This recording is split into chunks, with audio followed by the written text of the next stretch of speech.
শুভ সকাল এবং সনাতন ধর্মাবলম্বী সকল দর্শককে জানাচ্ছি শুভ বিজয়া। সবাইকে আমন্ত্রণ জানাচ্ছি মেরিল মিল্কসোবার রাঙা সকাল অনুষ্ঠানে।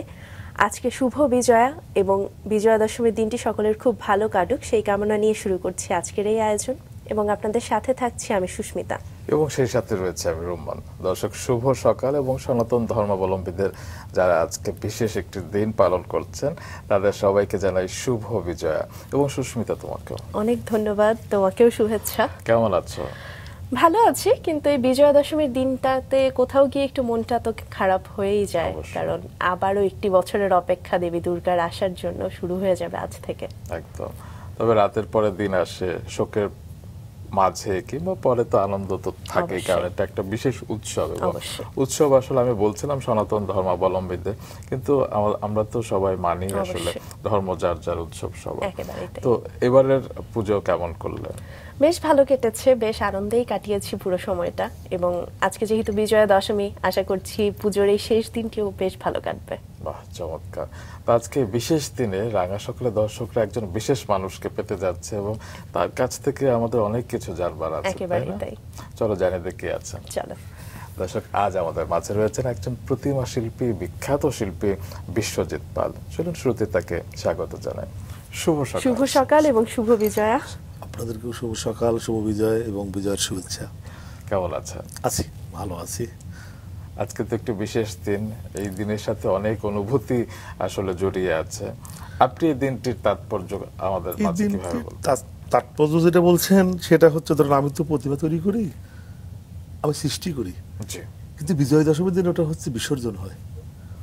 সেই বিসর্জনটা আমার জন্য একটু কষ্টের, তারপরেও তো এটা মেনে নিতে হবে।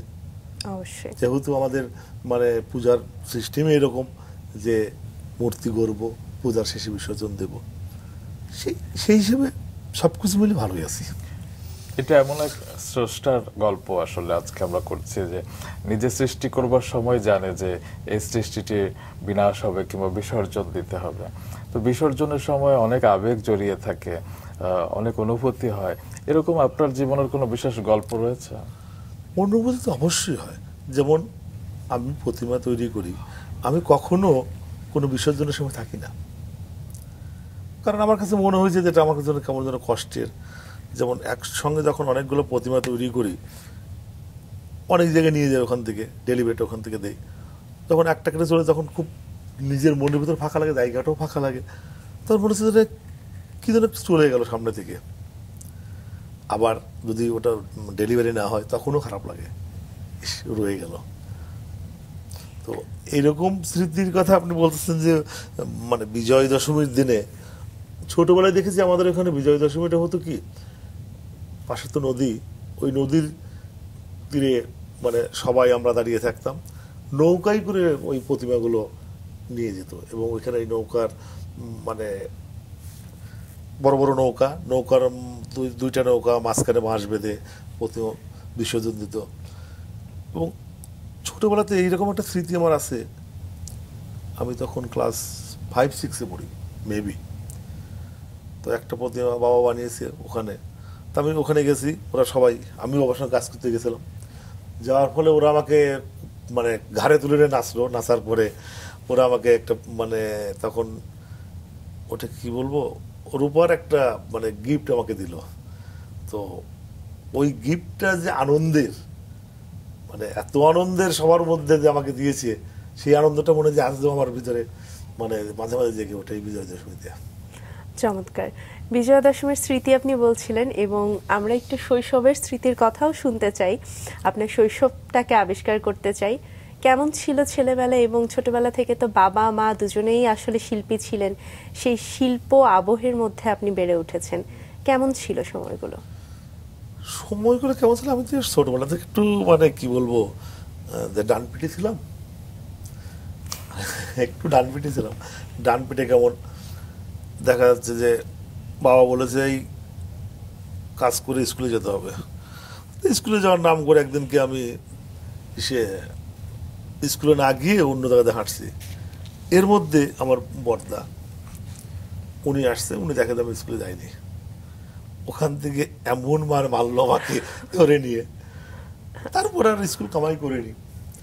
তো আর এই কাজের কথা বলছেন, ছোটবেলা থেকে আমার এই যেহেতু বাবা মা করেন, তো আমার কাছে মনে হতো যে আমিও করি। সেই করার সময় কখন যে ভিতরে ওইটা একদম মনের মধ্যে গেঁথে গেছে সেটা আমার অত স্মরণ নেই, কিন্তু এখনো অন্য কারোর যদি এই প্রতিমার কাজ বা আর্টের কাজ দেখি আমার ভিতরে খুব হিংসা হয় যে এরা পারে, আমি কেন পারি না। সেটা আপনার বিনয়, আপনি কি অনেক কিছুই পারেন সেটা আমরা জানি। এটা একটু দর্শকদের, আমি কিন্তু অন্তর থেকে বলছি, আমার কাছে এটা মনে হয় যে এরা পারে, আমি কেন পারি না। আমারটা কি এত সুন্দর হয়? আমার তো নিজের কাছে মনে হয় না। আমি এটা আসলে সব শিল্পীরই বোধহয় সেই আত্মতৃপ্তির জায়গাটা এরকম ভাবেই কাজ করে যে মনে হয় যে আমি আরো ভালো কিছু কেন করতে পারছি না, কিন্তু তবুও অনেক কিছু আপনি করেছেন, সেগুলো একটু দর্শকদের জানিয়ে দিই। মাটির মধ্যে মাকে খোঁজা শুরু হয়েছিল একেবারে শৈশব থেকে। বিশ্বজিৎ পালের মা বাবা দুজনই জাতীয় পুরস্কারপ্রাপ্ত মৃৎশিল্পী ছিলেন। হাতে খড়িটা হয়েছিল পরিবার থেকেই। ছোটবেলায় বাবার সঙ্গে চলে যেতেন বিভিন্ন জায়গায়, দেখতেন বাবা বিনয় কৃষ্ণ পাল নিখুঁতভাবে ফুটিয়ে তুলছেন দেবীর অবয়ব। সেই থেকে মাটির মায়ে পড়েছেন বিশ্বজিৎ পাল। তিনি পড়াশোনা করেছেন রাজশাহী বিশ্ববিদ্যালয়ের ভাস্কর্য বিভাগ থেকে এবং স্নাতকোত্তর করেছেন ভারতের বিশ্বভারতী বিশ্ববিদ্যালয় থেকে। 1996-97 সালে রাজশাহীতে দেবী দুর্গার প্রতিমা বানিয়েছিলেন। পেশাদার শিল্পী হিসেবে সেটাই ছিল তার গড়া প্রথম প্রতিমা। এরপর দেশের নানান জায়গায় গেছেন, তবে বেশিরভাগই কাজ করেছেন চট্টগ্রামে। এ পর্যন্ত শতাধিক দুর্গা মণ্ডপের প্রতিমা বানিয়েছেন বিশ্বজিৎ পাল। আবারও ফিরে যাচ্ছি তার কাছে। শতাধিক, বাহ। এবং আমরা আসলে সনাতন ধর্মাবলম্বী প্রত্যেকেই এই পূজার আগের সময়টা তো একটা অদ্ভুত অনুভূতি কাজ করে যে পূজা আসছে, দেবী আসছেন, 5 দিনের জন্য তিনি মর্তে বাবার বাড়িতে আসেন, আমরা বিশ্বাস করি। তো আপনাদের জন্য তো সেই সময়টা আরো অন্যরকম, কারণ নিজের হাতে আসলে সেই দেবীর অবয়বকে ফুটিয়ে তোলা। একটু শুনি সেই অভিজ্ঞতা। এটা হচ্ছে, আমি একটু পিছনে ফিরে যাই। প্রতিমার যে বানানোর ব্যাপারটা, আমি ছোটবেলায় নিজে নিজে প্রতিমা তৈরি করে নিজে নিজে পুজো করতাম। তো এই করা সেইটে শুরু থেকে, তারপরে লেখাপড়া ফাঁকে ফাঁকে। তো একটা সময় আমি বললাম যে আমি আর্ট কলেজে ভর্তি হবো। আমার বাবা একটা সত্য দিল, তুমি ভর্তি হতে পারো, কিন্তু ভাস্কর্যে ভর্তি হতে হবে। বাবা যে বলতেন আপনাকে ভাস্কর্যে ভর্তি হতে হবে, এর পেছনে কি কারণ যে বাবা মা দুজনে জাতীয় পুরস্কার প্রাপ্ত মৃৎশিল্পী ছিলেন? হ্যাঁ, বাবা মা দুজনে মানে জাতীয় পুরস্কারপ্রাপ্ত মৃৎশিল্পী ছিলেন। তাদের ইচ্ছা ছিল যে তুমি যদি এই কাজ করো তাহলে তোমাকে সেরকম হতে হবে। তাছাড়া যে আমরা যেটা, ওনার ভাষ্য ছিল যে যারা প্রতিমা বানায় তাদের মতো করে তুমি বানাইলে তো হবে না। তো তুমি যেহেতু লেখাপড়া করতে চাও, এর উপরে তোমাকে লেখাপড়া করেই এরকম করতে হবে, শিখতে হবে। তো সেটা থেকেই শুরু। প্রতিমার বানানোর কাজটা যখন শুরু করেন পূজার আগের সময়টাতে, সেই সময়টার অনুভূতিগুলো জানতে চাচ্ছি। সেই সময়ের অনুভূতি যেটা, এখন তার আগের মতো অনুভূতি নাই। আর অনুভূতি নাই কেন জানেন? অনেকগুলো করেছি তো। প্রথম যখন রাজশাহীতে এই 95-96-তে যখন তৈরি করলাম, তখন ভিতরে একটা ফিল তৈরি হতো, বাহ, এই প্রথম নিজে নিজে কাজ করব আমি। এবং তখন একটা স্পেয়ার ছিল যে যতটা ভালো করা যায়। তখন তো টাকা পয়সা অতই ছিল না, যে না আমাকে ভালো করতে হবে, আমি তো চারকোনার ছেলে, তখন তো পড়ছি। তো ওই যে ফিল্ডটা আর এখনকার ফিল্ডের মধ্যে অনেকটা ডিফারেন্স। এখন কোনটা জানেন? এখন হচ্ছে যেটা হচ্ছে আমরা হয়ে গেছে, এখন হচ্ছে কেজো লোক, টাকা পয়সা দরকার। যেখানে যে বেশি টাকা দেয় আমরা সেখানে এফোর্টটা সেখানে বেশি দেওয়ার চেষ্টা করি। যেমন একটা প্রতিমার মূল্য ধরেন 5 লাখ টাকা, আর একটা 1 লাখ টাকা। তো অনুভূতি কিন্তু যেটা বলছেন, অনুভূতি কিন্তু প্রতিটারই সেম, কিন্তু কাজের মূল্যায়নে আমাকে ওই 5 লাখ টাকা একটু শ্রমটা বেশি দিতে হচ্ছে। কিন্তু আমাদের যে কাজের যে আপনি অনুভূতি কথা বললেন, এই কাজটার অনুভূতি মানে সবসময় আগে যেটা ছিল যে কাজটা অবশ্যই ভালো করতে হবে, ভালো না করলে সম্মান থাকবে না। তা এখন যেটা হয় যে কাজ যেটা আছে, এই কাজটা তো ভালো না করলে কি হবে না, বিশ্ববিদ্যালয়ের একটা নাম আছে, সেই হিসেবে কাজটা করতে হবে। আর যেগুলো ছোটোখাটো ওই কর্মচারী পরিস্থিতি, এটা তোমরা করো, আমি দেখবো না, এই যে ব্যাপারগুলো ঘটে। তারপর আর একটা ব্যাপার হচ্ছে যে এই কাজ করতে করতে আমার একটা স্মৃতি মনে পড়ছে। আমি তখন চিটাগাংয়ে করি কয়েক বছর। এর মধ্যে আমি একদিন গেলাম, কক্সবাজারে গেলাম ঘুরতে, আমার এক কাকা আসছিলেন তাকে নিয়ে। তখন একটা মন্দিরে গেছি, ওই মন্দিরে এক লোক প্রতিমা তৈরি করছে, তো আমরা পিছনে দাঁড়িয়ে দেখছি। তো বলছে যে আপনারা কোত্থেকে আসছেন? বললো আমরা তো মানে অমুক জায়গা থেকে আসছি, চিটং থেকে। আর একজন হচ্ছে সেই ইন্ডিয়া থেকে আসছেন আমার কাকা। তো ইন্ডিয়া থেকে আসার সুবাদে তো বললো যে আপনি কি করেন? তো উনি বললো যে আমি এই কাজই করি। আর যে ভদ্রলোক ওখানে কাজ করছে আমাকে জিজ্ঞেস আপনি কোথায় কি করেন? আমি চিটাগাং আমি কাজ করি, প্রতিমার কাজ, ছোটখাটো টুকটাক কাজ। তো বলছে চিটাগাংতে একজন কাজ করে খুব ভালো নাম করা, বিশ্বজিৎ পাল। তা আমি বলার আগে আমার কাকা আর বলে ফেলছে এই তো সেই বিশ্বজিৎ পাল। মানে এটা খুব বড় ভয় আমার। সে কাদামাটি অবস্থায় সে উঠে এসে দৌড়ে এসে আমার জড়াই ধরছে এরকম করে। তো এই যে অনুভূতিগুলো সত্যি খুব মানে আনন্দের এবং মজার অনুভূতি। ছোটবেলার গল্পগুলো আমরা শুনছিলাম এবং আপনি বলছিলেন যে ভীষণ ডানপিটে ছিলেন এবং বাবা চেয়েছিল ভাস্কর্য বিভাগে পড়েন এবং সেখানেই পড়তে শুরু করলেন। তো বিশ্ববিদ্যালয়ের যাত্রাটা কেমন ছিল? বিশ্ববিদ্যালয়ের যাত্রাটা প্রথম শুরু হলো আমার, আমি বাবার সঙ্গে রাজশাহীতে, তখন বাবার রাজশাহীতে কারখানা ছিল, মানে সরস্বতী পূজা করতো, ওখানে তৈরি করতো, দুর্গা করতো। তো ওখানে গিয়ে কাজ করছি। তখন রাজশাহীতে তখন অ্যাডমিশন দিই, আগের দিন রাত 3টে পর্যন্ত প্রতিবার কাজ করে পরের দিন সকালে উঠে ইন্টারভিউ দিতে চলে যাই। যাওয়ার পরে পরে দেখলাম যে সিলেকশন হয়েছি, ভর্তি হইলাম। ইউনিভার্সিটিতে ভর্তি হওয়ার সুবাদে এদিকেও কাজ করি ওদিকেও কাজ করি। এখন রাজশাহীতে আমি যখন ফার্স্ট ইয়ার সেকেন্ড ইয়ারে, তখন হচ্ছে আপনার ওই যে একটা জায়গা হচ্ছে খড়খড়ি, আমরা সবাই মিলে ছবি আঁকতে আউটডোরে চলে গেছি। তা আউটডোরে যাওয়ার পরে এখন একটা চায়ের দোকানে গিয়ে ওনারে বলছি যে আপনি বসেন, আমরা ছবি আঁকবো। স্কেচ করার পরে কারণ কিছুক্ষণ পরে চায়ের দোকানদার এসে বলছি মামা টাকা দেন। বলছি আমার ছবি ছবি নিলেন, টাকা দেবেন না? আমাকে তো টাকা দিতে হবে। তো আমি বলছি টাকা দিতে হবে মানে? হ্যাঁ, আপনি এই ছবি লাখ লাখ টাকা বিক্রি করবেন, আমাকে টাকা দেবেন না? বলছি বাবা ছবিটা তুমি রাখো, আমার কাছে টাকা পয়সা নাই, তুমি ছবিটা রাখো। তো এরকম করেই আমার এই চারুকলার এটা শুরু হলো। স্যার, প্রথম যখন আপনি প্রতিমা বানিয়েছিলেন সেই দিনটির কথা মনে পড়ে? সে তো অনেক ছোটবেলায়। আমি কত ছোট? তখন হাফ প্যান্ট পরি, হয়তো বা তখন আপনার 8-10 বছর হবে। তখন নিজে নিজে প্রতিমা বানিয়ে পূজা করতাম। সেটা কি একা একাই নাকি বাবা সাহায্য করেছিল? ওটা একা একাই করতাম। মানে ছোট যেগুলো আমি ছোট ছোট করে বানিয়ে পূজা করতাম ওগুলো একাই করতাম। এবং প্রতিমা তৈরির তো আসলে অনেকগুলো ধাপ থাকে। প্রথমে মাটিটা প্রস্তুত করা, তারপরে ধীরে ধীরে অবয়ব ফুটিয়ে তোলা। তো এই কতটা সময়ের এবং কতটা ধৈর্যের কাজ? না, ধৈর্য তো অবশ্যই আছে, কিন্তু সময়টা হচ্ছে তো আপনার কাজের উপর নির্ভর করে। আর কাজের উপর যেটা হচ্ছে যে আমাদের তো একসঙ্গে অনেকগুলো কাজ থাকে, সেই জন্য আমরা এই একটার সময়টা নির্ধারণ করা আমাদের জন্য কঠিন হয়ে যায়। যেমন আপনার প্রথমে কাঠের কাজ, কাঠ দিয়ে কাঠামো তৈরি, কাঠামোর পরে হচ্ছে খড়ের কাজ, খড়ের পরে হচ্ছে আপনার ওই খড় দিয়ে বাঁধা, যেটাকে আমরা বলি বেনা বাঁধা। তারপর প্রথম হচ্ছে একটা মাটি দিতে হয়, দ্বিতীয় ধাপে আর একটা মাটি, তৃতীয় ধাপে আর একটা মাটি, ফিনিশিং মাটি। তারপর হচ্ছে রঙের ব্যাপারটা আসে।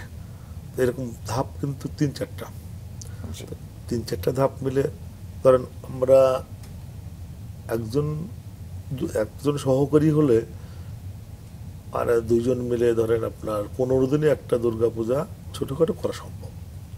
আচ্ছা। কিন্তু বড়, যেমন আমি সে যেগুলো করেছি আপনার নোয়াখালীতে, ওখানে একটা কাজ করেছি 3 মাস ধরে।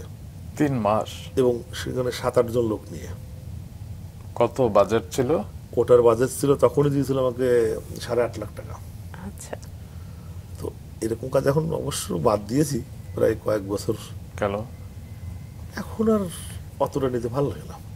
আমার কাছে মনে হয় কি দরকার, একটা মানুষের জীবনে কত টাকাই দরকার, এত টাকা দিয়ে কী হবে? আমার এত টাকা পয়সার দরকার নেই। আমার মানে আমি যতটা পারি ততটা করি। আপনার হয়তো টাকা পয়সা দরকার নেই, কিন্তু যারা আপনাকে অফারটা দিচ্ছে, হ্যাঁ, তাদের হয়তো আপনার কাজটা দরকার। হ্যাঁ ঠিক আছে, কিন্তু আমি তো যদি সেটা না পারি, আর আমার একটা খারাপ অভ্যাস আছে কি, আমি একটু কমিটি দেখে নিই, যদি কমিটিতে শিক্ষিত লোক না থাকে বা এই না থাকলে আমি শেখার চেষ্টা করি না আনোয়ার। আচ্ছা, কেন, মানে এক্ষেত্রে কি অসুবিধা? অসুবিধাটা হচ্ছে কি জানেন, মানে ওরা কথাবার্তা দেখালো, প্রতিমা অনেক সময় কম বেশি হতেই পারে, জি, তো কম বেশি হওয়ার সময় দেখালো তোর একটা বড় কথা বলে ফেলতে পারে। আমি সেটা মাথায় রেখে যে আমি কাজ করি যে আমি শিক্ষিত, আপনি শিক্ষিত, আপনি শিক্ষিতের কতটা খারাপ বলবেন, আপনি যতটা বলবেন সেটা আমার মেনে নিতে পারবো, কিন্তু একজন যখন অশিক্ষিত হবে যখন সে বলবে তখন সেটা মেনে নিতে পারবো না। আমরা এই আলাপে ফিরছি, তবে একটু শান্তিনিকেতনও ঘুরে আসতে চাই। ভারতের শান্তিনিকেতনে আপনি পড়াশোনা করেছেন, সেখানকার পড়াশোনা, সেখানকার শিক্ষা জীবন আপনাকে কতটা, আপনার শিল্প মনকে কতটা আরো বেশি উন্মোচন করেছে? শান্তিনিকেতন তো শান্তিনিকেতনই। আমি প্রথম যখন গেলাম ভর্তি হওয়ার পরে শান্তিনিকেতন, আমি অবশ্য দুবার চান্স পেয়েছিলাম। প্রথমে 2000 সালে চান্স পেয়েছিলাম, তো এই প্রতিমার কাজের কারণেই আমি উঠে যেতে পারিনি।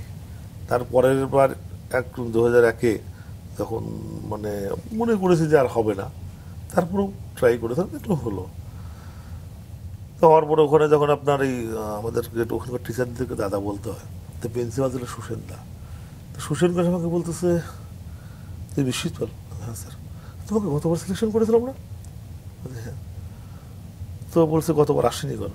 স্যার একটু প্রবলেম ছিল, তো আমাকে একটু মিথ্যা কথাই বলতে হয়েছিল যে মানে আমার অন্য ইসের জন্য আমি শারীরিক অসুস্থতার জন্য আমি আসতে পারিনি, কিন্তু আমি তখন ব্যস্ত ছিলাম হচ্ছে প্রতিবার কাজে।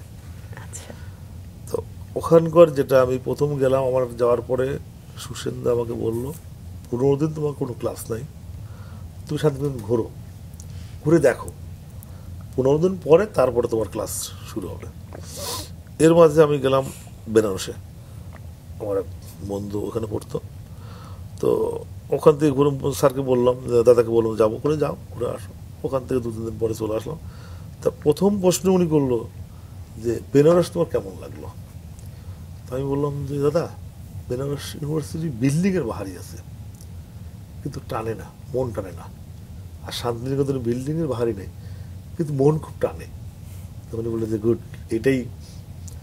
তো ওইখান থেকে তারপর থেকে ক্লাস শুরু হলো। আর ওখানকার পড়াশোনার সিস্টেমটা এক দেশ থেকে আরেক দেশে গেলে তো সিস্টেম একটু চেঞ্জ হবেই। তা আমাদের এখানে আমরা যেমন বিফাইন পর্যন্ত করেছি হচ্ছে আপনার অনুকরণ কাজ বেশি করেছি। আর ওখানে দেখলাম যে আপনার ফার্স্ট ইয়ার বা সেকেন্ড ইয়ার থেকেই আপনার এই নিরীক্ষাধর্মী কাজ দিত, তোমার ভিতরে কি আছে তুমি এটা করো। তো আমাকে যখন প্রথম কাজের মানে দিল, আমাকে বললো যে আগে মার্কেট তৈরি করো, আগে ড্রয়িং করো, ড্রয়িংয়ের পরে মার্কেট, মানে ছোটো ছোটো করে মার্কেট তৈরি করলাম। এবং সবচেয়ে মজার ব্যাপার হচ্ছে ওই মার্কেটগুলো তৈরি করার পরে ওই মার্কেট নিয়ে স্যারদের সাথে আমাকে ডিসকাস করতে হয়েছে, এটা কেন করছি, এটা কি হবে। তখন আমার যদি ভুল হতো এখানে, তখন উনি বলতো যে না এইটা এইভাবে হবে। আর ওখানে পড়াশোনা কিন্তু কোনো শান্তিনিকেতনে আমি একটা জিনিস দেখে আসলাম, ভালো হওয়ার যত রাস্তা, খারাপ হওয়ার তার দ্বিগুণ রাস্তা। তাই কেন বলছি, মানে ভালো হওয়া যত খারাপ হওয়ার দ্বিগুণ রাস্তা। ওখানে তো ক্লাসে কোনো চাপ নেই, আপনি আপনার মতো করে, আমি আমার মতো করে পড়বো। ওখানে কেউ আপনাকে চাপ দেবে না, দিয়ে পড়ো নাই কেন, এই ক্লাসে আসো নাই কেন, এই চাপটা কিন্তু ওখানে নেই। ওখানে যদিও যারা ইউনিভার্সিটি লেভেলে বা মাস্টার্স লেভেলে প্রত্যেকে তো সিট, তারপরেও কিন্তু কিছু থেকেই যায় যে আড্ডাবাজ, ঘোরাফেরা, এই। তো আমরা যেহেতু বাংলাদেশ থেকে গেছি, আমাদের মাথার মধ্যে একটা জিনিস কাজ করছে যে না আমরা অন্য দেশ থেকে আসছি, আমাদের এখানে কাজ করতেই হবে। এই সময় আর যেটা আপনি বললেন যে শান্তিনিকেতনে পড়াশোনার যে ব্যাপারটা, প্রথমে শুনেছি কিন্তু আমরা কখনো চিন্তা করিনি যে গাছতলা বসে ক্লাস করতে হবে।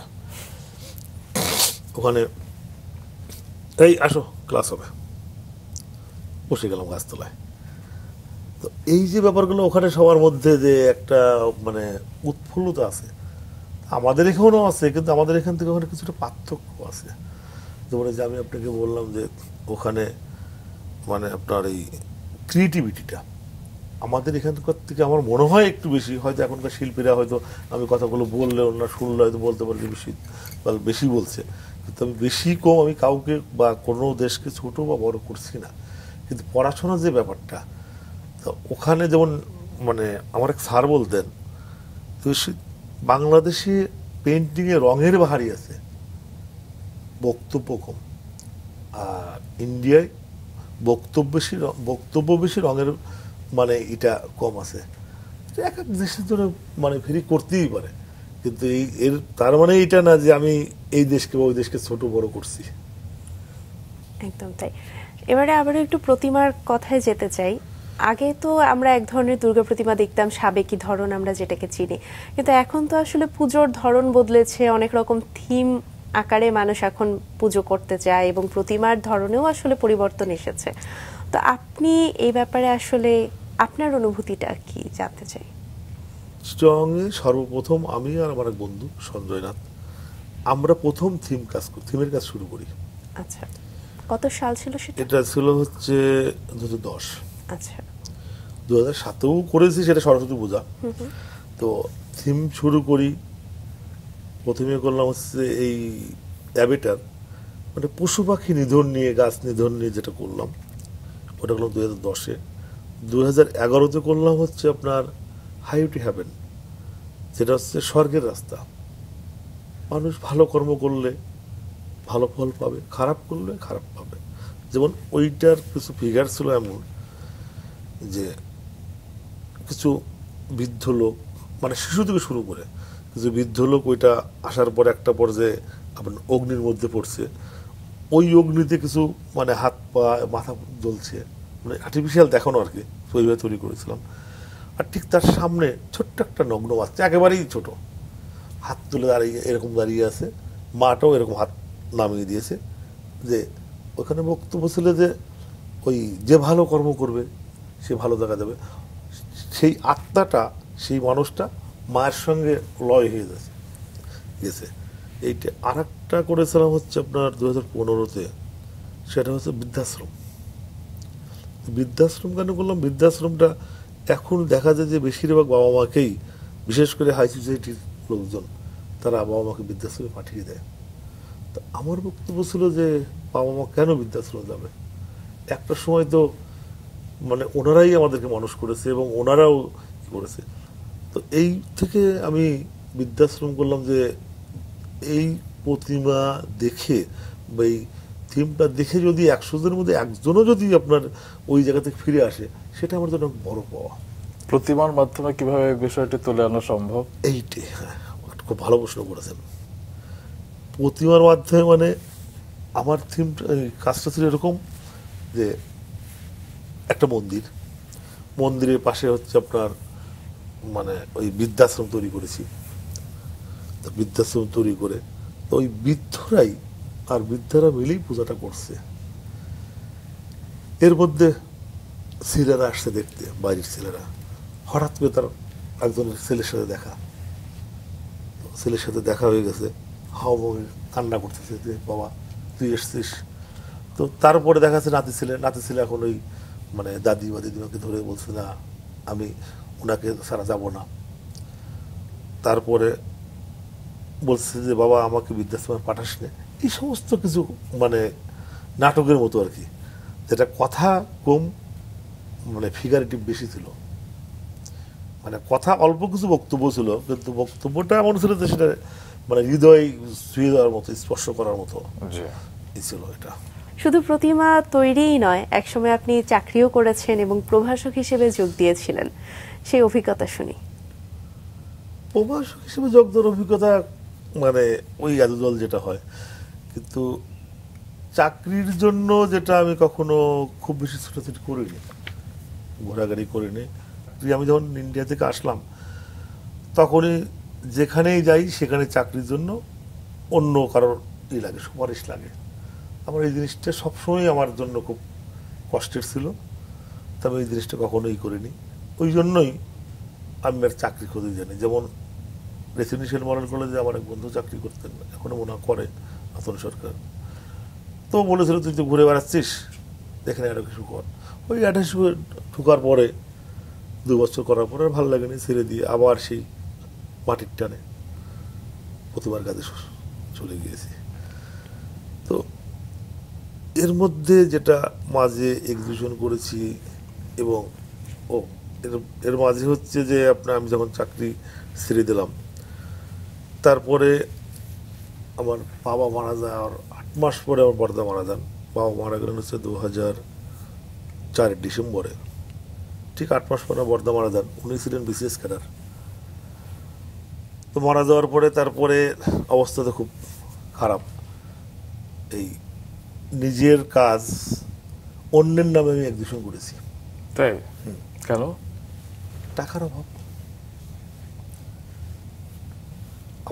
আমার তার সাথে কথা ছিল যে কাজ যে টাকা পয়সা আমি দেব, পরে শোধ দিয়ে দিতে হবে, এরকম কথাবার্তা ছিল, এবং কাজ দুজনের নামে ডিসপ্লে হবে, কাজগুলো আমার করা।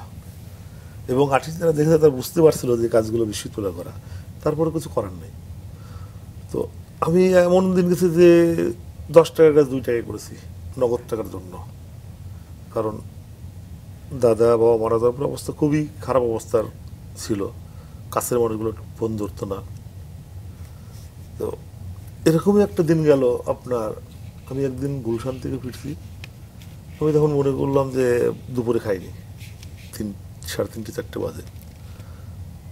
এই মহাখালীতে ওভারব্রিজের ওখানে একটা দোকান ছিল রেলের, আপনার টিন শেড দিয়ে ওই চা পরোটা, তারপর আপনার সিঙ্গারা, ভাতও বিক্রি করতো। তো মনে হতো ওই দোকানে ঢুকবো, ঢুকে 2টো সিঙ্গারা খাবো। আর তখন বাসা ছিল হচ্ছে মিরপুরে 1-এ। 2টো সিঙ্গারা খাবো, 1 কাপ চা খাবো, বেরিয়ে যাবো। আর পকেটে হাত দিয়ে দেখি 2 টাকা আছে। তো 1 গ্লাস পানি খেয়ে বেরিয়ে আসলাম, জল খেয়ে বেরিয়ে আসলাম। বেরিয়ে এসে ওই তখন চাও ছিল 2 টাকা, তাও সেটা ছিল ফুটপাতের। ফুটপাতে চা 2 টাকা দেখা খেয়ে হাঁটতে হাঁটতে মিরপুরে আসলাম, বাসায় আসলাম। তো এরকম অনেক সময় গেছে, তাই মাঝে মাঝে চিন্তা করি, একটা সময় ছিল টাকার অভাবে খেতে পারিনি, আর একটা সময় গেছে যে পকেট ভর্তি টাকা আছে, খাওয়ার সময় নেই। এই বোধহয় হয় জীবনটা আমার মনে হয় যে এটাও মানে পার্ট অফ লাইফ। আমার কাছে মনে হয় যে জীবনের একটা অংশ এটা। তো যেই সময় আপনার অভাব এসেছিল জীবনে, সেই অভাব আপনাকে কি শিক্ষা দিয়ে গেছে? শিক্ষা তো অনেক কিছু দিয়েছে, তারপরেও তো ওটা মানতে পারি না। যেমন তখন একটা জিনিস শিখতে পেরেছি যে কাছের মানুষগুলো কেমন করে দূরে যায়। ওটাই, কাছের মানুষগুলো ফোন করলে ফোন ধরতো না, তাদের ধারণা ছিল যে ওরা বুঝি এখন ওদের কিছুই নেই, মানে শেষ। তো এরকম ঘটনা। আমার তো লেট ম্যারেজ, আমি যখন বিয়ে করি তখন আমার বয়স হচ্ছে 35। তো এটাও ওই মানে দাদা বাবা মারা যাওয়ার একটা ইফেক্ট বলতে কি, ধরেন চাকরি বাকরি তখন নাই, এই করি, যতই আমি আপনার বাড়ি থেকে লেখাপড়া করি না কেন, আর তারা মনে হতো ছেলে ছেলাই বাড়ি থেকে লেখাপড়া করে কিছু করে না। এই অবস্থায় যে সমস্ত জায়গা থেকে আমাকে মানে বৈবাহিক হিসেবে রিফিউজ করছে, আমার দাদা বাবা বেঁচে থাকলে তারা আমার বাড়িতে আসার সাহসী হতো না প্রস্তাব দিয়ে। তো এটা তো আসলে 4 আড্ডার মতো গল্প। তো সেই জন্যই বলছি যে এখন অবশ্য আমার লাইফে আমি খুব সুখী, খুব হ্যাপি মানুষ। টাকা পয়সার জৌলুস নেই, কিন্তু সুখ শান্তি আছে। এভাবেই বোধহয় আসলে দুঃখের পরে সুখ আসে, এবং মানুষের জীবনটা আসলে এই প্রক্রিয়ার মধ্য দিয়ে চলতে থাকে। এবং আপনি কিছুক্ষণ আগে কথা বলছিলেন যে টাকা আসলে এখন টাকার জন্য আর কাজ করতে চান না। এক সময় 8 লাখ 10 লাখ টাকার যে কাজগুলো করেছেন, এখন সেই টাকার প্রতি আপনার মোহও নেই। কিন্তু এত অভাব দেখার পরেও আসলে সেই টাকার মোহ আপনাকে আকৃষ্ট করতে পারেনি। এটাই বোধহয় শিল্পী সত্তা, যে শিল্পীরা আসলে কখনোই ওই বৈষয়িক বিষয়গুলোতে খুব একটা আকৃষ্ট হন না। আমি এটা মানে আপনি যেটা বললেন সেটা হয়তোবা, কিন্তু আমার আগাগোড়াই আমার টাকার প্রতি মোহ নাই। হ্যাঁ, টাকার মোহ কখন কখন জাগে, আরে কাছে 1 টাকাও নাই, চলবো কি করে। কিন্তু টাকা হলো, আমার ওটা মনেই থাকে না যে আমার একটা সময় পকেটে টাকা ছিল না, আমার মতো করে আমি খরচ করে ফেলি। তো আমার একটা জিনিস মানে আমি বিশ্বাস করি যে একটা মানুষের জীবনে কত টাকা দরকার। মাসে 50-1 লাখ 2 লাখ, তার বেশি দরকার নাই। আমার তো মানে এটা হয়তো বলবেন যে হয়তো আপনি ভুল বলছেন বা মিথ্যা বলছেন, আমি অনেস্টলি বলছি। আমার তো 2টা মেয়ে, আমার কি মনে হয় জানেন, যে 2টা মেয়ে মানুষ করে বিয়ে দিলে আমরা 2জন কদিন বাঁচবো, কত টাকাই লাগবে? তাহলে টাকাগুলো মানে কষ্ট করে টাকা কামাই করে রেখে দিয়ে লাভ কি? আমার বাবা বলতো যে আমার ছেলে মেয়েদের মানুষ করে দিয়েছি, তোমাদের মতো তোমরা করে খাও, আমাকে তোমাদের টাকা দিতে হবে না, আমি 1 টাকাও ব্যাংক ব্যালেন্স রাখবো না। আমি বাবার এটা আমার খুব মনে পড়ে, খুব ভালো মানে ডিসিশনটা খুব ভালো মনে হয়েছে। কারণ যদি আজকে যদি উনি টাকা পয়সা রেখে দিতেন, তখনকার সময় উনি যে পজিশনে ছিলেন অনেক টাকা পয়সা করতে পারতেন। রেখে গেলে পরে হয়তো আজকে এই দিন হতো না, আমার অন্যরকম হতে পারতো, হয়তো বেরতে ভালো হতো, হয়তো বেরতে খারাপ হতো। এই জন্য আমার কাছে মনে হয় যে টাকা পয়সা আমার জীবনে অত খুব বেশি আমার দরকার নেই। চলার মধ্যে একটা মানুষের যত টাকা মানে যতটুকু দরকার ততটুকু আমি খুশি। এবার আপনার কাজের কিছু নমুনা যা এখন আমার দেখতে ইচ্ছে হচ্ছে, সেগুলো একটু দর্শকদের দেখিয়ে আসি, তারপর আবার গল্পে ফিরছি। দর্শক চলুন আমাদের আজকের অতিথি প্রতিভা শিল্পী বিশ্বজিৎ পালের কাজের কিছু নমুনা দেখি।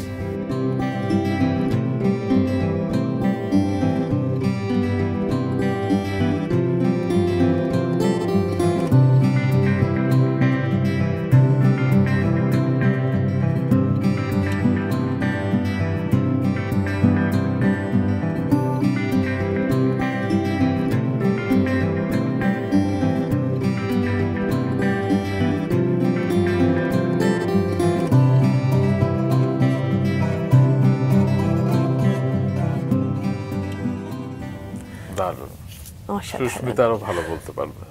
একদম তাই। এবং বেবির মুখ যখন আমরা দেখি, আমাদের প্রত্যেকেরই তো আসলে অন্তরে একটা অন্যরকম প্রশান্তি কাজ করে। এবং কি করে আসলে এত যত্ন নিয়ে আপনারা সেই অবয়বটা ফুটিয়ে তোলেন, এই কৌতূহল আমার বরাবরই হয়। এবং একটু আপনাকে যেহেতু আজ পেয়েছি, আপনার থেকেই শুনতে চাই যে আসলে একটি মাটির তাল থেকে এই অসাধারণ অবয়ব তৈরি করা, কি চিন্তা করেন বা সামনে রেখে আপনারা মাঝে মাঝে প্রতিমা করেন? আমি শুনেছি যে অনেক সময় নাকি করে না, এটা হয়তো কেউ কেউ করে, কিন্তু প্রতিমা তো যারা আমরা মানে আগে যারা বংশ পরম্পরায় করতেন তারা ভিতর থেকেই করতেন। এবং যেমন করতে করতে কারিগর যেটা হয় ওইটা। আর একটা জিনিস এখন তো আপনার একটু চেঞ্জ আসছে প্রতিমা শিল্পে, এই যে মুখের অভাব এখন বেশিরভাগই করে হচ্ছে মানুষের মতো করে। আগে যেটা দেবী ভাব ছিল, টানা টানা চোখ ছিল, এখন অনেকটাই মানুষের অভাব করে। তো এটা হচ্ছে ঠেকে ঠেকে শিখতে হয়েছে, মানে ঠেকে ঠেকে শিখতে হয়েছে কেন, যে এইটা না করলে মার্কেট চলছে না, আমাকে মার্কেট টিকে থাকতে হলে ওদের সাথে দিলে আমাকে এইগুলো করতে হবে। আর আমার ব্যাপারটা একটু ভিন্ন, যেহেতু আমাকে চারুকলায় পড়ার সুবাদে আমার তো মানুষের মূর্তি করার অভ্যাস আছেই, সেই সুবাদে হয়তো বা আমি একটু অ্যাডভান্স আছে আমার। কিন্তু এখনও আমি বিশ্বাস করি যে আমার বাবা যে মুখ বানিয়ে গেছেন ভারতের, তার ধারে পাশে আমি যেতে পারিনি। ওনাদের মুখের মধ্যে দেবীর যে ভাবটা, তার মধ্যে ভক্তি ভয় থাকতে হবে। দেবীর চেহারা থেকে ভক্তিও আসতে হবে, ভয়ও আসতে হবে। তো সেই জিনিসটা আমি আমার বাবার মানে মাটির মূর্তিতে যেটা দেখেছি ছিল, কিন্তু আমার কাজের মধ্যে হয়তো ওটা অতটা নাই, আমার বিশ্বাস। বাবা কি বলতেন আপনার কাজ দেখে? বাবা আমার কাজ থেকে কখনো কমেন্ট করেনি, ওই যেখানে যেখানে হতো না সেখানে সেখানে একটু হাত দিয়ে টান দিয়ে দিত। তাছাড়া কখনোই বলেনি যেটা ভালো হয়েছে কি মন্দ দিয়ে, সেটা বলেনি। তার জন্য মারে বলতাম কি বাবা বলতে না, তোর বাবার কথা বাদ দিয়ে এরকম বলতো। তো দেখতাম যে যেখানে ভুল হচ্ছে উনি না বলে ওখানে একটু হাত দিয়ে ঠিক করে দিত। আমি নিশ্চিত নীরবে তিনি অনুভব করতেন অবশ্যই, এবং গর্ব করতেন আপনাকে নিয়ে। না, আমার বাবা কিন্তু মানে বাবা একটা কথা বলতেন যে বাচ্চা কাচ্চাদের মানে মুখে বিষ অন্তরে মধু, মানে মুখে আপনি মানে তাকে বলেন কিন্তু ভিতরে তাকে ভালোবাসতে হবে। তো আমি আমার এই যে বাবার কথা যখন উঠলো, ছোট বাবার হাতে খুব মার খেয়েছি, খুব মার খেয়েছি আমি ডান পিঠে, যেহেতু ডান পিঠে। যেমন গ্রামে একটা বাড়িতে ওই যে আগে শসা টসা বাড়িতে লাগাতো না, শসা গাছ, এই শসাটা চুরি হলো, এই কে করছে, অমুক করেছে। আসলে আমি ওদিন করিনি, বাড়ি ছিলাম না বা করিনি। গ্রামের যেমন একদম বাস্তব কথা, একদিন আমি আপনার সকালবেলা বাবা বলছে ওই মাঠ থেকে মাটি আনতে হতো প্রতিমা বানানোর জন্য, ইট বানানোর জন্য মাটি আনছি। তারপরে তো এক মহিলা এসে বলছে লিটুকালকে, আমার নিকনেম হচ্ছে লিটু, আচ্ছা তো লিটুকালকে সন্ধ্যার সময় আমাদের বাড়ি থেকে ওরা কয়েকজন মিলে শসা ছিঁড়ছে। তো আমি বলছি জানিও না, কোনো কথা নাই, বাবা আগে ধরে এক চোট মার ধরাই, এবং সেই এরকম ধরে সেই বিশাল মানে লাঠি দিয়ে মারার পরে তার কিছুক্ষণ ওই মহিলা ফিরে এসে বলে না লিটু ছিল না, আরেকজন ছিল। তখন তো খুবই মজার, তখন আমার পিসিমা থাকতেন, পিসিমা তখন ওনারে একদম লাঠি নিয়ে দেবো বলেছে, তুমি এখনই বাড়িতে বেরো, তোমার জন্য ছেলেটা এত মার খেলো, তুমিও এখন এসে বলতেছো। তো এরকম ডানপিটি ছিলাম আর কি। আমার একটা ওই ছোটবেলা থেকে একটা গ্রুপ ছিল যে আমরা 8-10 জন একসাথে ঘুরতাম, কিন্তু কোনো কিছু করলে হয়তো আমি ছিলামও না, কিন্তু দোষটা আমার পড়তো।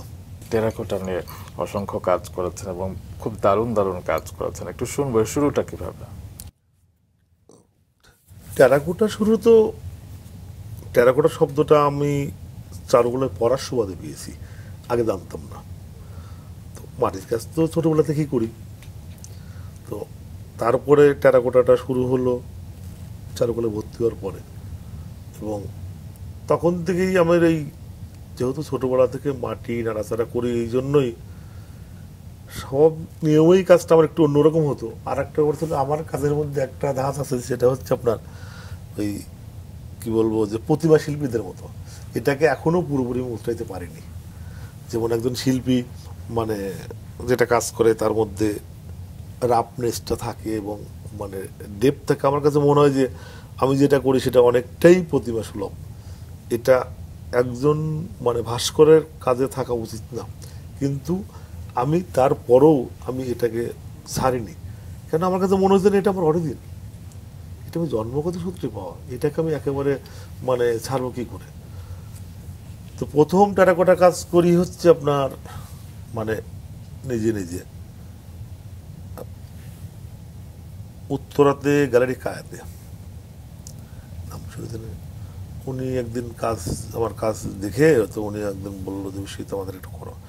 তারপর থেকেই ঢাকা শহরে অসংখ্য টেরাকোটা কাজ করেছি, এবং বাগেরহাট, তারপরে আপনার খুলনাতে, এদিকে আপনার চিটাগাংতে করেছি।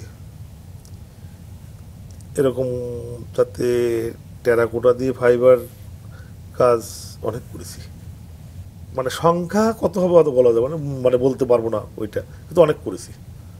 এবং টেরাকোটা কাজটার উপরে মাস্টার্সের সময় আমার স্পেশালাইজেশন ছিল টেরাকোটা, ওটাতেই মানে বেশি কাজ করেছি। চমৎকার। এবার একটু জানতে ইচ্ছে হচ্ছে যে আমরা তো বলি বাঙালির 12 মাসে 13 পার্বণ, তো শুধু তো দুর্গা পূজাই নয়, সারা বছর জুড়ে আরো অনেকগুলো পূজা হয়, উৎসব হয়, এবং সেসবেও নিশ্চয়ই প্রতিমা বানাতে হয়। যেমন কিছুদিন পর কালী পূজা আসবে, লক্ষ্মী পূজা আসবে, সরস্বতী পূজাতেও আপনি কাজ করেন আমরা জেনেছি। বেশিরভাগ কাজ হচ্ছে দুর্গা পূজা, সরস্বতী পূজাটা করি। আচ্ছা, কালী টালিগুলো খুব কম করে, না পারতে নয়, মানে দেখা যাচ্ছে পার্টি ধরছে যে আমাদেরটা করতেই হবে, যেমন এবার করছি না। এবার অনেকগুলা পার্টি আসছে যে দাদা করার মধ্যে আমি ডাক্তার দেখতে ইন্ডিয়ায় যাবো, এই জন্য আমি আর করবো না। তো 12 মাসে 13 পার্বণের যে কাজগুলো সেগুলো আমার বাবা করতেন, কিন্তু আমার ওই বেশিরভাগ থাকে তো ওই আপনার টেরাকোটার কাজ, সিমেন্টের কাজ। যেমন আপনার কিছু মূর্তি করছি আপনার এই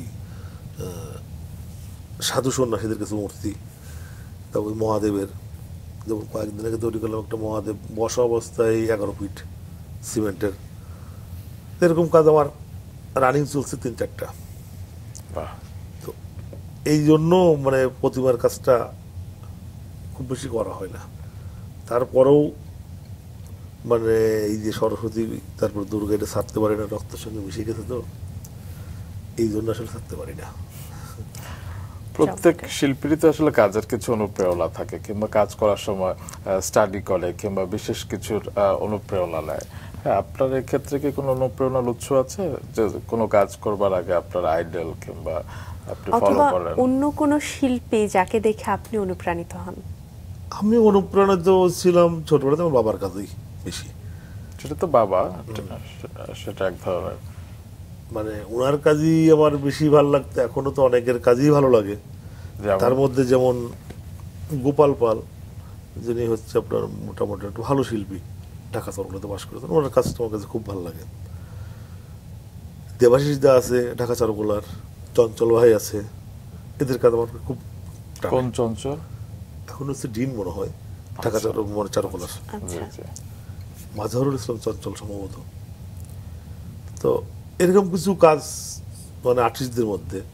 আর প্রতিমা শিল্পীদের মধ্যে কিছু কাজ আছে আপনার ভারতের কিছু শিল্পী, যেমন সনাতন দিন্দা, তো এরকম কিছু আছে যাদের কাজ আমাকে খুব টানে, এবং বিশেষ করে তারা রিয়েলিস্টিক কাজ বেশি করে এবং আপনার এই থিম ভিত্তিক কাজ, সেই কাজগুলো আমাকে বেশি টানে।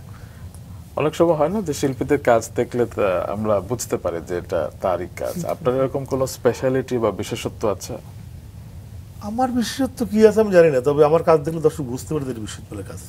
কোন জায়গায় আপনারা কি মনে হয়? হয়তো আমি তো ফেস ডাইস ইউজ করি না। সচেতন ভাবে আপনি কিছু করেন যাতে অন্য মানুষ বুঝতে পারে? ওরা হয়তো ফেস দেখে বুঝে, কারণ আমি তো ফেস ডাইসে করি না। আমার এক এক সময় এক এক রকম, মানে ওই মূর্তির সাথে আপনার গঠনের সাথে মিল লিখে তো ফেস করি, এই জন্য হয়তো বা আপনার ওরা হয়তো আইডেন্টিফাই এটা বিশ্ববিদ্যালয়ের কাজ। একটা চিটাগাং একটা সময় ছিল আপনার এই পূজার কাজের, যে আমাকে দিয়ে কাজ বিশ্ববিদ্যালয় দিয়ে কাজ করাবে, তারা তার আগে 2 বছর আগে ছোট করে পূজা করবে, ছোট করে পূজা করে আগামীবার বিশ্ববিদ্যালয় দিয়ে কাজ করাবো, বাজেট বেশি লাগবে, এই জন্য 2 বছর ছোট করার পরে মানে তারপরে আমার কাছে আসতো। তো এখন তো অনেক ভালো ভালো শিল্পী উঠেছেন, তো এখন তারা ইয়াং, একদম ইয়াং, তারা কাজ করছে, তো জায়গা তো ছাড়তেই হবে। এবারে পূজার কতগুলো কাজ করা হয়েছে এবং এবারে কাজ করেছি 5টা। আচ্ছা, সেটা হচ্ছে চিটাগাং শহরে 2টা, আগ্রাবাদ একটা, আর একটা হচ্ছে গোশালডাঙ্গা, সেটা হচ্ছে কল্পতরু সংঘ, আর একটা হচ্ছে বাঁশবাড়িয়াতে, বাঁশবাড়িয়া কুমিরা বাঁশবাড়িয়া, আর একটা কক্সবাজার, আর একটা হচ্ছে আপনার চন্দনেশ। কক্সবাজারটা যেমন করেছি এবার, মানে থিম মেকার আমি এবার না, আমি মূর্তি করেছি, কিন্তু ওরা যেটা করেছে যে এর আগে বললাম যে 51 পরিবার। আচ্ছা, যে আমাদের এখন আমাদের এখানে মানে এই সময়কার দিনে কেউ 51 নাই, মানে একসঙ্গে বাবা কাকা মানে ভাই বোন নিয়ে অনেকেই থাকে না, একক পরিবার হয়ে গেছে। হ্যাঁ, একক পরিবার, মানে তো এই একক পরিবার হওয়ার কারণে আমাদের কিন্তু সম্প্রীতি নষ্ট হচ্ছে, ভালোবাসা নষ্ট হচ্ছে। যেমন আমরা যেমন বেড়ে উঠেছি মানে ভাই বোন নিয়ে, কাকা কাকি, মানে ঠাকুমাকে পাইনি, তো সবাই মিলে আর কি। তো ওইটি পাইলে আমার কাছে মনে হয় বাচ্চাদের একটু ভিতরের মনের প্রসন্নতা বাড়ে। আর যে বাচ্চাগুলো একা একা মানুষ হয়, তারা কিন্তু একা থাকতেই ভালোবাসে, তারা বাড়তি মানুষদের একটু ঝামেলা বোধ করে মনে করে। তো আমার কাছে মনে হয় যে এই জিনিসটা খুব সমাজের উপর খুব ইফেক্ট পড়ছে। তো এই জন্যই এটা করা, যে যাতে ওই যে আমি একটা সময় বললাম যে মানে এর মধ্যে যদি একটা ফ্যামিলি যদি উপকৃত হয়, সেটাও কিন্তু অনেক বড় পাওয়া। অবশ্যই। এবং আপনি বেঁচে থাকবেন আপনি আপনার এই কাজগুলোর মাঝে। তবে কিছুদিন আগে শুনেছিলাম যে আপনি বেশ ভয়ঙ্কর ভাবে দুর্ঘটনার মুখে পড়েছিলেন, এবং পরপর 3বার। হ্যাঁ, দুর্ঘটনার মুখে বলতে 15 সালে 2015-তে আমি, ওই দিন ছিল আমার ম্যারেজ ডে, 22শে ফেব্রুয়ারি আমি বাড়ি ফিরছি। আমার টিকিট কাটা ছিল হচ্ছে আপনার কি বলে যে ডাইরেক্ট বাসে। আমি ওই ঘাটে গিয়ে, পাটুরিয়া ঘাটে গিয়ে মনে করলাম যে এত অনেক দেরি হবে, আমি লঞ্চে পরে। তখন হচ্ছে দেশে কিন্তু খুব টালমাটাল অবস্থা চলছে, এই এখানে গাড়িতে আগুন দাও, ওখানে আগুন দাও, এরকম চলছে। তো আমি মনে করলাম যে, মনে মনেই বলছি যে হয়তো বা আজকে যদি লঞ্চ ডুবে দেয়, এটা আমার মনে থেকে আসতে দেয়। তারপরে কিছুক্ষণের জন্য আমি অন্য মনস্ক হয়ে তারপরে নিচে ওয়াশরুম থেকে আসলাম। ওয়াশরুম থেকে আসে আমি উপরে রেলিং ধরে দাঁড়িয়ে আছি। একটা সময় সবাই বলতে চাই লঞ্চের সঙ্গে কার্গো বাড়ি যাচ্ছে, এবং ওই কার্গোটা প্রায় 200 ফিট লম্বা।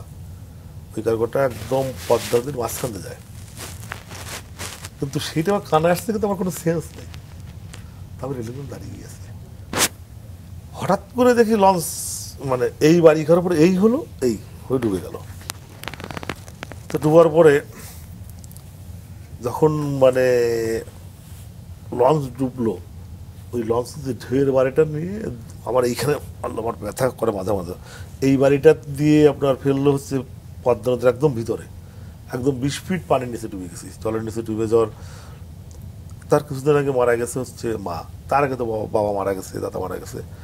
আমি ডুবতে ডুবতে আমি আমার মাকে স্মরণ করে বলতেছি, মা বাবা চলে গেল, দাদা গেল, তুমি চলে গেলে, এর মধ্যে আমিও চলে যাই, তাহলে আমার এই বাচ্চা দুটোর কি হবে, ছোট বাচ্চা। তো বলতে বলতে আমার কাছে মনে হলো যে পানি জলের নিচ থেকে এরকম কেউ হাত দিয়ে তুলে দিল, আমি ভেসে উঠলাম। ওঠার পরে সামনের দিকে একটা ছোট্ট টুকরা কাঠ দিয়ে এসে লঞ্চ ভাঙাই। তো অনেকক্ষণ প্রায় 25-26 মিনিট সাঁতার কাটছি। সাঁতার কাটার পরে ওই কার্গোর কাছে গেছি, বলছি ভাই বাঁচান। মানে তখন অলরেডি আমার শরীর ছেড়ে দিয়েছে যে আমি আর বাঁচা সম্ভব না। তখন ওই কার্গোর লোকজন যারা ওইখানে কার্গোতে চলে গেছিল, তারা ওই এক একজনের শার্ট খুলে শার্টের সঙ্গে শার্ট গিট দিয়ে আমাকে মানে ট্রেনে তুললো। এখন তোলার পরে আমার সঙ্গে কিন্তু একটা ব্যাগ ছিল, সেই ব্যাগের মধ্যে টাকা পয়সা ছিল। সেই ব্যাগটা আমি ওই লঞ্চ ডুবার পর আমি ছেড়ে দিয়েছি যে আমি এই বোঝা টানতে পারবো না মানে জলের মধ্যে। তো যখন ওইখানে উঠলাম, ওঠার পরে আমি এরকম শুয়ে আছি, চোখগুলো করে দেখি আমার পাশে এক বৃদ্ধ ওই ব্যাগটা নিয়ে বসে আছেন। তা আমি ওনাকে বললাম যে ব্যাগটা তো আমার। বললো না ব্যাগটা তোমার না, ব্যাগটা আমার। ঠিক আছে, আপনি দেখেন ব্যাগের মধ্যে এই আছে। তো উনি বলে ঠিক আছে নাও। মানে এইটা এখনো আমার খুব আশ্চর্য লাগে, মিরাকল ঘটনা, যে ওই ব্যাগটা নেওয়ার পরে আমি এই ঘোরার পরে এই ঘুরে দেখে ওই লোককে আর কোথাও খুঁজে পেলাম না। মানে 2 সেকেন্ডের মধ্যে 2 সেকেন্ডের মধ্যে ওনাকে আর খুঁজে পেলামই না আমি। কেন এই ঘটনা ঘটলো এখনো আমার মাঝে মাঝে আমার বেশি জাগে, যে একটা মানুষকে তো 2 মিনিটে 2 সেকেন্ডের মধ্যে তার মানে কোথাও যাওয়া সম্ভব না। এর ব্যাখ্যা কি?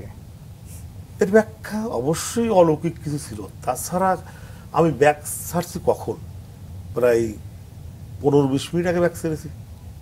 নাকি এটা আপনার হ্যালুসিনেশন ছিল? তখন তো ওইটা হওয়ার কোনো কারণ ছিল না, আর তখন তো ওর এটা মাথায়ই ছিল না। কারণ আমি যখন ডুবে যাচ্ছি, তো ওইটুকুন সেন্স ছিল যে আমার, যে আমি মানে ডুবে যাচ্ছি, আমার বউ বাচ্চা আছে। তখন আমি আমার মাকে স্মরণ করি, তারপরে এই ঘটনাগুলো ঘটে। কিন্তু এই যে ব্যাগের কথা তখন আমার মনেই নেই। জি। তো আজকে আমরা আপনাকে পেয়েছি, সেই দিনটা পেরিয়ে, সেটি আমাদের জন্য অনেক বড় ভাগ্যের ব্যাপার। তো আপনি এভাবেই দেশের জন্য, সমাজের জন্য, মানুষের জন্য এবং মা দুর্গার জন্য কাজ করে যান, সেটি আমাদের পক্ষ থেকে শুভকামনা রইল। আপনি যদি দর্শকদের উদ্দেশ্যে কিছু বলতে চান। দর্শকদের উদ্দেশ্যে বলার আগে ওনাদেরকে তো বলবো, আর আপনাদেরকেও বলি যে আজকে এখানে সুযোগ করে দেওয়ার জন্য আমি আপনাদের কাছে কৃতজ্ঞ, এবং শারদীয় শুভেচ্ছা, বিজয়ের শুভেচ্ছা আপনাদের সবাইকে। এবং দর্শককে বলবো আপনারা ভালো থাকবেন, বিজয় দশমী আপনাদের শুভ হোক, মঙ্গল হোক, এই বলে সবাইকে নমস্কার। আপনারা ভালো থাকবেন, সবাই ভালো থাকবেন।